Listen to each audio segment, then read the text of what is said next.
So Nathan, you're camping. That's cool. Okay.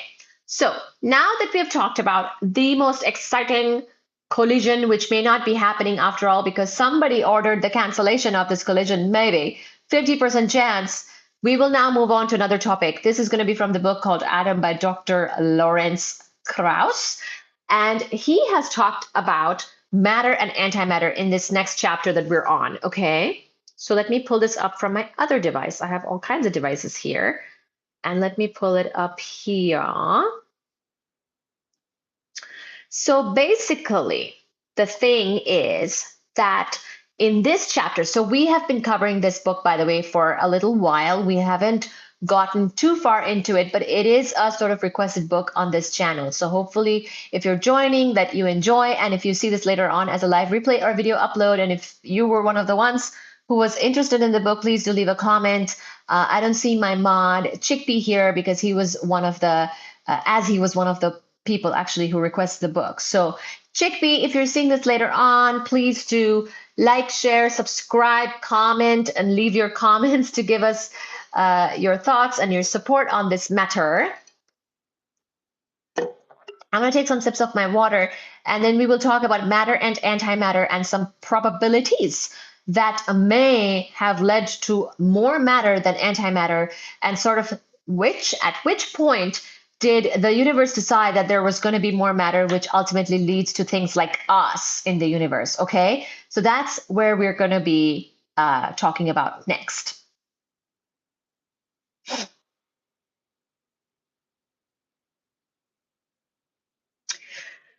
So there's definitely, hello, hi, crazy sick wine. There's definitely older galaxies, but they're not from the beginning of the universe, because the very beginning of the universe did not have any galaxies, okay? So I don't know, about 16 billion light years away. Something that would take light 16 billion years to travel. The universe is only about 14 or 15 billion years old. So I'm guessing what you're asking is have they found any galaxies that date back to the beginning of the universe? And the answer is that there were no galaxies at the very beginning of the universe. That one picture I showed the other day actually shows you what was kind of going on in the very beginning of the universe. And there was some other processes going on. It used to be a very radiation dominated universe and whatnot. And then slowly we started to form. Actually, there was the cosmic microwave background radiation era, the recombination era. And then later on, we started to make the first stars and galaxies. And true, we do have, if you're asking, like, have we seen some really old stars? Then yes, we have. We actually have seen some very metal poor stars, which is another way of saying we've seen some very old stars, because the oldest stars were mainly just hydrogen and helium. They were not metal rich, because to be metal rich, you'd have to go through those processes, live and die as a star, make the next generation of stars, and so on and so forth. So yes, we do have a number of metal poor stars that we have seen and are cataloged. Okay.